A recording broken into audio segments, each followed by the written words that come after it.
नमस्कार दोस्तों, आपका मेरे चैनल में हार्दिक स्वागत है। वीडियो को अंत तक अवश्य देखिएगा क्योंकि कहा गया है आधा अधूरा ज्ञान खतरनाक होता है।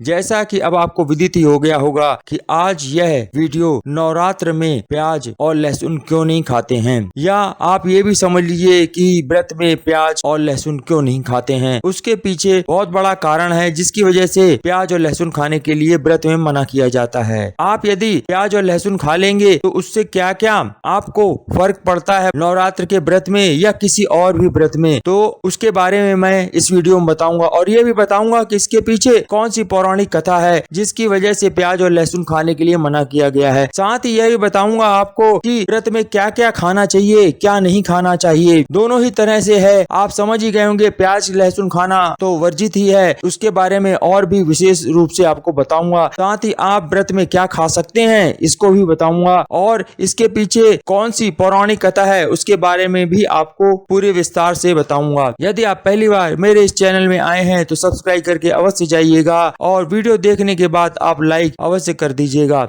आप लोगों ने सुना होगा कि नवरात्र में प्याज और लहसुन नहीं खाते हैं, परंतु इसके पीछे एक पौराणिक कथा भी है, वह मैं आपको बताता हूं जो आप शायद ही जानते होंगे। इसके पीछे जो कथा है वह इस प्रकार है कि जब समुद्र मंथन हुआ था और जब अमृत निकला तो विष्णु भगवान ने मोहिनी का रूप धारण किया और उन्होंने जो अमृत कलश मिला उससे सभी देवताओं को अमृत बांटा। जब वह देवताओं को अमृत बांट रहे थे उसी वक्त एक राक्षस आया और उसने विष्णु भगवान को जो मोहिनी रूप में थे उनको धोखा देते हुए भेष बदल के देवताओं का रूप धरा और आकर वह धोखे से देवताओं में शामिल हो गया। और उस वक्त मोहिनी रूप में जो विष्णु भगवान थे उनको पता नहीं चल पाया कि यह राक्षस देवता नहीं है। सूर्य और चंद्रमा ने जब इस चीज को देख लिया तो उन्होंने इशारे से विष्णु भगवान को बताया कि यह तो असुर है, यह सुर नहीं है, यह देवता नहीं है। तो फिर विष्णु भगवान को जब यह पता चला कि यह तो वास्तव में असुर है तो उन्होंने तुरंत ही अपने सुदर्शन चक्र से उस असुर का सर धड़ से अलग कर दिया। लेकिन उस राक्षस ने अमृत तो पी लिया था, इसी वजह से उस राक्षस का सरवर धड़ अलग तो हो गए परंतु वह खत्म नहीं हुए, यानी समाप्त नहीं हुए और उसमें जान बनी रही। तो जो राक्षस के सर और धड़ जो अलग हुए उसके जो सर था उसे आज सभी राहु के नाम से जानते हैं और जो धड़ है उसे केतु के नाम से जानते हैं। इस बात की सभी को पता है कि राहु जो होता है वह सर का भाग होता है और जो केतु होता है वह धड़ का भाग होता है, परंतु कुछ लोग शायद ही जानते होंगे जो सर कटने के बाद जो खून गिरा उसी में से ही प्याज और लहसुन का निर्माण हुआ। ये जो बूंदे थी वह अमृत कलश से निकले अमृत की बूंदे थी। अमृत की बूंदे कभी खत्म नहीं होती हैं, परंतु वह राक्षस के शरीर से निकली थी, इसलिए खून प्याज और लहसुन के रूप में परिवर्तित हो गया। क्योंकि यह अमृत की बूंदे थी इसलिए यह रोगों को भी नष्ट करने में काम आती हैं और फायदेमंद होती हैं। इसमें मिला हुआ अमृत राक्षसों के मुख से गिरा था इसलिए इसमें तेज गंध होती है। यही कारण होता है कि इन्हें अपवित्र माना जाता है और देवी देवताओं के भोग में इसका कभी इस्तेमाल नहीं किया जाता है। राक्षसी रक्त के मिश्रण के कारण भी इसमें राक्षसी गुणों का समावेश होता है और यह राक्षसी प्रवृत्ति का कहलाता है। ये उत्तेजना, क्रोध, हिंसा, अशांति व पाप में वृद्धि करता है। इसी वजह से प्याज और लहसुन को व्रत या नवरात्र के व्रत में व किसी भी व्रत में खाने के लिए वर्जित किया गया है। इसी वजह से व्रत में इस चीज को खाने पे या भगवान के भोग लगाने में प्याज लहसुन का प्रयोग नहीं किया जाता है। अब आप पूर्णतः इस पौराणिक कथा के अनुसार समझ ही गए होंगे प्याज लहसुन को क्यों वर्जित किया गया है। साथ ही आपको अब आगे यह बताता हूँ कि आप नवरात्र के व्रत रखें या कोई और भी व्रत रखें, क्या चीज खानी चाहिए, क्या चीज नहीं खानी चाहिए। तो शुरू करते हैं पहले कि नवरात्रि में लहसुन प्याज क्यों नहीं खाया जाता है। भारतीय परंपराओं और मान्यताओं के अनुसार प्याज और लहसुन नवरात्र में नहीं खाने चाहिए क्योंकि यह तामसिक भोजन होता है। इस वजह से इसको खाने के लिए वर्जित कहा गया है। यानी कि कुल मिलाकर जिस खाने को पचाने में मुश्किल होती है उस तरह के खाने को खाने के लिए मना किया गया है। नवरात्र के व्रत में या फिर किसी भी तरह का कोई भी व्रत जब आप रखें तो प्याज और लहसुन नहीं खाना चाहिए क्योंकि यह राजसिक और तामसिक भोजन में आता है और जो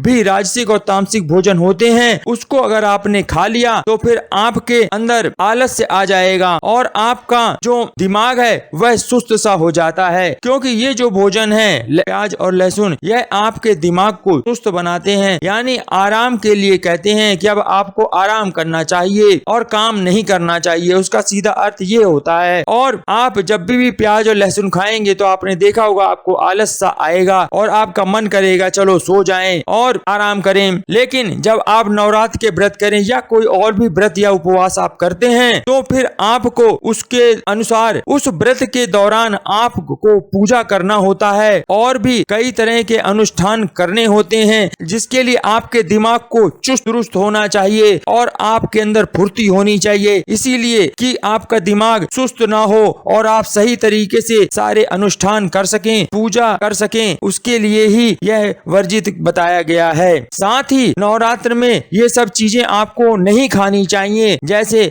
अनाज, गेहूं, चावल, सूजी, बेसन, मकई का आटा, बाजरे का आटा या रागी आदि। इन 9 दिनों के दौरान इन सब चीजों को खाना सख्त वर्जित है। इसके भी अलावा आपको नमक, सब्जियां, मसाले, मांस भी नहीं खाना है, यह पूर्णतः वर्जित है। तो ये तो वो चीजें हो गई जो कि आप व्रत के दौरान नहीं खा सकते हैं और आप समझ ही गए हैं कि प्याज लहसुन के अतिरिक्त जो मैंने वर्जित चीजें बताई हैं वो सभी राजसिक और तामसिक भोजन में शामिल होती हैं। इससे आपका दिमाग सुस्त हो सकता है, आपकी फुर्ती में कमी आएगी, क्योंकि आप व्रत किए हुए हैं, आप फास्टिंग में हैं। तो आप जब भी किसी तरह का फास्ट करें तो इन चीजों को आपको नहीं खाना है। इसको अगर आप खाएंगे तो फिर आपके शरीर में फुर्ती नहीं रहेगी, आप पूजा और जो भी अनुष्ठान करने हैं उस दिन वह करने में असमर्थ महसूस करेंगे। इसके लिए आपको यह सब चीजें उस दिन नहीं खानी है। अब आता है व्रत के दौरान आप क्या चीजें ले सकते हैं और क्या चीजें नहीं ले सकते हैं, उन सब के बारे में मैं आपको बताता हूँ कि आप जिस दिन व्रत करते हैं उस दिन आप चाय पी सकते हैं, ताजे फल और उनसे बने हुए जूस को भी पी सकते हैं, परंतु ध्यान रखें कि चाय आपको गैस बना सकती है, इसलिए चाय भी अगर ना पिए तो अच्छा है। आपको अगर गैस की दिक्कत है तो चाय ना पिए, ये अलग तरीके से मैं आपको बता रहा हूँ। इसलिए सबसे बढ़िया है ताजे फल खाएं या उससे बने हुए जूस को पिए, वह सबसे अच्छा होता है। यदि आपको कोई तली हुई चीज खानी है तो आप फिर मूंगफली का तेल का प्रयोग करें या देसी घी का इस्तेमाल आप कर सकते हैं। देसी घी का मतलब होता है गाय का घी, वो आप प्रयोग में ला सकते हैं। पेट के लिए यह हल्का होता है, इस वजह से इनका प्रयोग करना है यदि आप कोई तेल की तली हुई चीज खाने की आपकी इच्छा है तो।